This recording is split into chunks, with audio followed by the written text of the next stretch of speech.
சாபம் போகணும், என்னுடைய சந்ததி வாழணும், நாங்க காரணம் இல்லாம சபிக்கப்பட்டிருக்கிறோம், ஏனே தெரியாது, தரித்திரம், என்ன ரீசன் தெரியாது, அது எங்க அப்பா செஞ்சது, என் தாத்தா செஞ்சது, என் தலைமுறை செஞ்சது, என் ஜென்ம சுபாவம் எனக்குள்ள இருக்கு, இதிலிருந்து விடுதலை ஆகணும்னு சொல்லி வந்து நிற்கும் பொழுது கர்த்தர் நீ கண்டடையத்தக்க சமயத்தில் அவரை தேட முடியும்.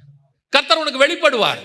அவர் வீட்டுக்குள் மறைந்திருக்கிறார், ஆனால் அந்த ஸ்திரீக்கு அவர் வெளிப்பட்டார். தேடுங்கள், அவரை கண்டடைவீர்கள். எப்ப கண்டடைவீங்க தெரியுமா? நீ அற்புத அடையாளம் உலக ஆசீர்வாதத்துக்காக மட்டும் அவரை தேடுகிறதா இருந்தால் அதுக்கு அவர் தேவையில்லை. அவருடைய நாமம் போதும், அவருடைய கையெழுத்து போதும், அவர் பேர் போதும். ஆனால் அவரே உனக்கு வேணும். ஏன் தெரியுமா? ஆண்டவரே, நான் எங்க அப்பா பாவத்தை சுமந்துகிட்டு இருக்கிற சாபத்தை சுமக்கிறேன், நீங்க பிள்ளைகளின் சாபத்தை சுமக்க வந்த அப்பா, நீங்க என் சாபத்தை ஏற்றுக்கொண்டா அந்த சாபம் மாறும். ஆண்டவர் சொன்னாரு, உன் விசுவாசம் பெரியது. இதுதான் இயேசுவை நீங்கள் கண்டறிவதற்கு. எத்தனை பேருடைய வாழ்க்கையில யோசிச்சு பாருங்க, காரணமே இல்லாம குடும்ப நாசமா போயிட்டு இருக்கு. என்ன ரீசன் தெரியாது, நல்லா உழைப்பாங்க. நான் ஒரு சிலர்லாம் பார்த்திருக்கிறேன், அவங்க கிட்ட தனிப்பட்ட முறையில எதுவுமே இருக்காது, தப்பு. நல்லா உழைப்பாங்க, கஷ்டப்படுவாங்க, சம்பாதிப்பாங்க, ஆனா பொத்தல் பையில போன மாதிரி காசு போயிட்டு இருக்கும். ஏன்? கணவன் மனைவி 2 பேரும் வேலை செய்வாங்க, 2 பேரும் வேலை செய்வாங்க. பாத்தீங்கன்னா குடும்பம் காசு வரும் எல்லாருக்கும், ஆனா கரெக்டா இருக்கும், ஆனா 10 பைசா கையில நிக்காது. கடன் வாங்குற சூழ்நிலைக்கு போவாங்க, வாங்காதபடிக்கு ஜோமனி நமக்கே ஒரு இடத்துல என்ன ஃபெட்டப் ஆகும்.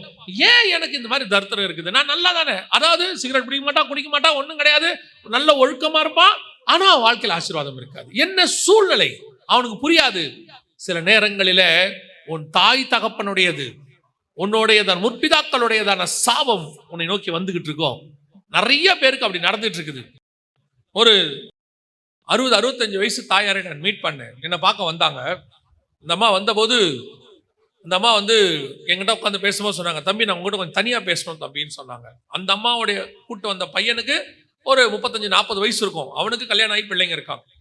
அந்த அம்மா பேசணும்னாங்க. பார்த்தா அந்த அம்மாவுக்கு ஒரு விதமான பலகீனம், பிசாசு பிடிக்கிற மாதிரி ஒரு பலகீனம். பேசிக்கிட்டே இருக்கும்போது அந்த அம்மாவுக்குள்ள இருக்கக்கூடியதான ஒரு காரியத்தை ஆண்டவர் உணர்த்துறாரு. எனக்கு பொதுவாக எனக்கு அந்த மாதிரிலாம் வராது, நான் டீச்சர் பேசிட்டு போயிடுவேன்.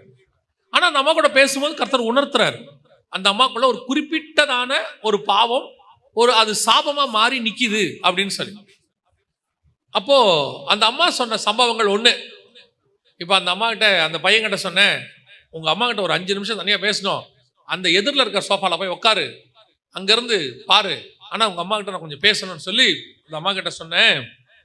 ஆண்டவர் ஒரு பாவத்தை சொல்றாருமா, குறிப்பிட்ட அந்த பாவம், குறிப்பிட்ட பாவம், அது ஒரு இரத்தப்பழி சம்பந்தப்பட்ட பாவம் சொல்றாருமா, இது உண்மையா? உங்களுக்குள்ள நீங்க ஏதாவது அந்த மாதிரி பாவங்கள் செஞ்சிருக்கிறீங்களான்னு உடனே அந்த அம்மா அழுதுட்டாங்க. 65-70 வயசு இருக்கும், அழுதுட்டாங்க. அழுதுட்டு சொன்னாங்க, தம்பி நான் அந்த பாவத்தை ஒரு வேலையா செஞ்சேன், ஒரு காலத்துல பாவத்தை ஒரு வேலையா செஞ்சேன், காசுக்காக அந்த பாவத்தை, ரத்த பழி எனக்கு தெரியும், ஆனா அதை நான் செஞ்சேன் தம்பி. அந்த சாபம் அவங்களுக்கு வந்தது மட்டும் இல்ல, அவங்க மருமகள், மகள் எல்லாருக்குள்ளேயும் வந்துடுச்சு, அத்தனை பேருக்குள்ளேயும் வந்துடுச்சு, குடும்பத்துக்கே வந்துடுச்சு. இப்ப இந்த அம்மாவுக்கு இன்னும் அது தப்புன்னு தெரியல, அந்த ரத்தப்பழி தப்புனே தெரியல, அது அப்படியே சாபமா வைக்குது. கடைசியில அந்த அம்மாவை கமிட் பண்ண வச்சு, ஜோம் பண்ண வச்சு, அந்த சாபத்திலிருந்து விடுதலை ஆகணும்னா வேற வழி இல்லை. சில நேரங்களில உன்னுடையதான முற்பிதாக்கள், ஒரு சிலருடைய காரியங்கள், ஜென்ம சுபாவங்கள் உனக்குள்ளே வரும். சில காரியங்கள் உனக்குள்ளே இருக்கும், அது உனக்குள்ள இருந்து சில குடும்பத்துல போய் பாருங்க, நான் பார்த்துருக்கிறேன், பார்த்ததுனால சொல்றேன். அந்த குடும்பத்துல கணவன் மனைவி சேர்ந்தே வாழ மாட்டாங்க. ஒண்ணு நான் சொல்றது 2-3 ஜெனரேஷன் நடக்கும். கணவர் விட்டுட்டு போயிருப்பாரு, இல்ல மனைவி விட்டுட்டு போயிருப்பாங்க, யாராவது ஒருத்தர் தான் பிள்ளையை வளர்ப்பாங்க. இது அந்த தலைமுறையில சாபமா இருக்கும், அப்படியே 2 தலைமுறை 3 தலைமுறையில் யாரை எடுத்துக்கிட்டாலும் கணவன் இருக்க மாட்டார், இல்ல மனைவி இருக்காது, ஒண்ணு ஓடி போயிருப்பாங்க, இல்ல செத்து போயிருப்பாங்க, ஏதோ ஒண்ணு சிங்கிள் பேரண்டா தான் இருப்பாங்க. அந்த சாபத்தை எங்க உடைக்க முடியும்னு கேட்டீங்கன்னா, நீங்கள் இயேசுவை ஏற்றுக்கொண்ட பிறகு, இயேசு உங்க வாழ்க்கையில வந்த பிறகுதான் அந்த சாபம் உடையும். கணவனும் மனைவியுமாக நீங்கள் வாழுகிறது அப்பதான் நடக்கும். நான் நிறைய பேருடைய லைஃப்ல பார்த்திருக்கிறேன்.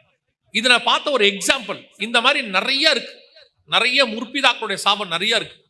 இது அப்படியே வந்துகிட்டே இருக்கும். இந்த கானானிய ஸ்திரீக்கு நல்லா தெரியுது, என் பிள்ளைக்கு பிசாசு பிடிச்சிருக்குது, இந்த பிசாசு பிடிச்ச இந்த பிள்ளைய மீட்கிறதுக்கு இவர்கிட்ட போனோம். போனா இவரு அழகா சொல்றாரு, அதுல அந்த சாபத்துல இருந்து எவ்வளவு அழகா வெளியே கொண்டாடுறாரு பாருங்க. இயேசு அவளை சுகமாக்கி அனுப்பி இருக்கலாம், அந்த பிள்ளை விடுதலையா இருக்கும், ஆனா அவன் மேல இருக்கிற சாபம் போகாது. இந்த சாபம் போகணும்னா அழகா ஒரு வேர்டு போட்டு வாங்குறாரு, பிள்ளைகளின் அப்பத்தை எடுத்து நாய்க்குட்டிகளுக்கு போடுவானே. இது இவங்களுக்கு சேம் சந்ததி, இஸ்ரவேலர்கள். இயேசு கிறிஸ்து இருக்கிறாரு, அந்த சந்ததிக்கான ஆசீர்வாதம். ஏன்னா அவன் வந்து அந்த துணியை போட்டு மூடினவன், அந்த நிர்வாணத்தை மூடினவனுடைய ஆசீர்வாதத்தை, நிர்வாணத்தை பார்த்தானே அந்த சந்ததிக்கு கொடுக்க முடியாது, அந்த நாய்க்குட்டிக்கு எப்படி போட முடியும் அப்படின்னு அந்த சாபத்தை எடுக்கிறதுக்கு தான் கேட்கிறேன். இயேசு கேட்டது எதுக்குன்னா, இந்த அம்மாவை சபிக்கிறதுக்கு இல்ல, எடுக்கிறதுக்கு. இப்ப இதுவா சொல்றா, கரெக்ட் தான் ஆண்டவரே, அந்த நிர்வாணத்தை மூடினானே ஒரு சந்ததி, அவன் மேஜையில இருந்து ஒண்ணு வேணான்னு போடுவான்ல, அதை கொடுங்க, அந்த ஆசீர்வாதத்துல எங்க சந்ததி பழிச்சிடும். அழகா இஸ்ரவேலர்கள் மேஜை மேல இருந்த அப்பத்தை துணிக்கி அவங்க கீழே போடல, அப்பத்தையே தூக்கி போட்டாங்க, இயேசுவையே தூக்கி போட்டாங்க. இப்ப அந்த சந்ததி கானானியர்கள், புறஜாதியார், சாபத்தோட இருக்கிறவங்க, தலைமுறை தலைமுறையாய் சாபத்துல இருக்கிற உங்களுக்கும் எனக்கும் அந்த இயேசு கிடைச்சார். அன்னைக்கு அவன் தூக்கி போட்டது இயேசுவை, நமக்கு கிடைச்சது துணிக்க இல்ல, அந்த அப்பமே நம்ம கைக்கு வந்துருச்சு. இயேசு அப்பத்தை எடுத்து பிட்டு, கொரிந்தியர் புறஜாதியார் நமக்கு எழுதுகிறாரு, அப்பத்தை எடுத்து பிட்டு, இதை வாங்கி புசியுங்கள், இது என்னுடைய சரீரமாய் இருக்கிறது. யோசிச்சு பாருங்களேன், எவ்வளவு பெரியதான விஷயத்தை எவ்வளவு அழகா கன்வே பண்றாரு. அந்த இயேசுவை தான் நீங்கள் கண்டடைய முடியும். வெறும் இம்மைக்காக மாத்திரம் தேவனை தேடுகிறவர்களாய் இருந்தால் நாம் பரிதபிக்கப்பட்டவர்களாய் இருப்போம்னு வேதம் சொல்லுது. நம்ம தேடுறது மகிமைக்காக இருக்கணும். ஆண்டவரை தேடுறதுல கூட ஒரு காரணம், ஒரு வேல்யூ இருக்கணும்.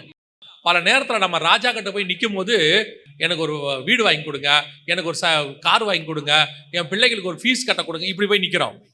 அவர் ராஜா சொல்வார், நீ எங்கிட்ட வரும்போது கேட்கக்கூடிய விஷயமே என்னவா இருக்கணும், அந்த மாதிரி கனம் உள்ளதாக இருக்கணும். கானானிய ஸ்திரீ ஏன் தேடினை கொண்டா அவர் கண்டுபிடிச்சா தெரியுமா? அவரா ஏன் தன்னை இப்ப இயேசு நினைச்சிருந்தா வெளிப்படுத்தாம இருந்திருக்கலாம், அவர் தேடியும் கண்டுபிடிக்காம இருந்திருக்கலாம். ஏன்னா நிறைய பேரு இயேசுவை நடுவில் இருப்பாரு, அவர் காணப்படாமல் போனார், அவர்கள் தேடினார்கள், கண்டுபிடிக்க இருக்கும், கண்டுபிடிக்க முடியாது. ஆனா இந்த ஸ்திரீ தேடினவன கண்டுபிடிச்சிட்டா.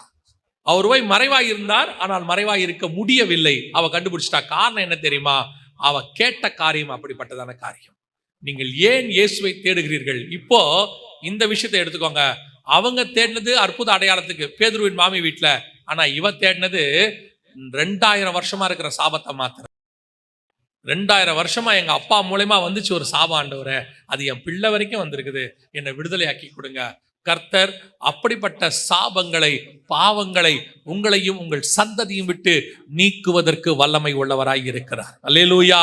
நான் சொல்லுவேன், அது எத்தனை தலைமுறை என்ன பாவம் எதனால வந்ததாக இருக்கட்டுமே, அது உங்க தாத்தா பாட்டி எப்படி மோசமானவங்க, சில தாத்தா பாட்டி எல்லாம் ரொம்ப அநியாயமா சொத்து சேர்த்திருப்பாங்க, அவங்க அப்பா அம்மா சொத்து இவங்களுக்கு தெரியாது, 2 ஜெனரேஷனுக்கு தெரியாது. கர்த்தர் நீதி உள்ள நியாயாதிபதி. சவுல் செஞ்ச பாவத்துக்கு தாவீது கிட்ட பரிகாரம் கேட்டவர். 2-3 தலைமுறையில தப்பு செஞ்சிருப்பாங்க, அந்த சொத்து இப்போ உங்களுக்கு வந்திருக்கும். ஆனா அந்த சொத்து இருக்கும், அதனால வந்த சாபம் உங்க தலைமையில இருக்கும். அது இருக்கும், என்ன செய்யறதுன்னு தெரியாது. எங்க தெரிஞ்ச ஒருத்தர் பயங்கரமான கோடீஸ்வரங்க, ஆனா ஒருத்தருக்கு கூட நல்ல மரணமே இல்லை. அந்த வீட்டுல எல்லாமே ஏடகூடமான மரணம். ஒண்ணு அனாதையா செத்து கிடப்பாங்க, யாருமே தெரியாம பாடி நாத்த எடுத்து கிடக்கும், இல்லைன்னா யாருமே இல்லாம இருக்கும். ரொம்ப ஒரு என்ன பார்த்தா, ஆனா ஏக்கர் கணக்கில் வீடு இருக்கும், லட்சக்கணக்கில் பணம் இருக்கும், 100-200 சவரன் நகை இருக்கும், ஆனா ஆள் அனாதையா கிடக்கும், பார்க்க ஆள் இருக்காது. பெரிய ஆபீசரா இருந்திருப்பாங்க ஒரு காலத்துல, பயங்கரமா லஞ்சம் வாங்கியிருப்பாங்க, பார்த்தா ஒரு ரூம்குள்ள மருந்து எடுத்து கொடுக்க கூட ஆள் இருந்திருக்காது, தண்ணி வாயில ஊத்த ஆள் இருந்திருக்காது, ஒரு சாபம் கிடக்கும். அந்த அவங்க வாங்கின லஞ்ச பணத்துல படிச்ச பிள்ளைங்க இருக்கும், அந்த பிள்ளைங்களுக்கும் அந்த சாபம் அப்படியே வரும். அந்த சாபத்தை மாத்த யாரால முடியும் தெரியுமா? இயேசு கிறிஸ்து ஒருவரால் மட்டும்தான் முடியும். அவர் ஒருத்தர் தான் அதை மாற்றி அமைக்க வல்லமை உள்ளவராக இருக்கிறார். நீ அதுக்காகத்தான் அவரை தேடணும். அதுக்கு தேடி பாருங்க. எத்தனை தலைமுறை சாபம், தரித்திரம், பாவம் எதுவானா இருக்கட்டும், கர்த்தர் அதை மாற்றி அமைக்க வல்லமை உள்ளவராக இருக்கிறார். அல்லேலூயா.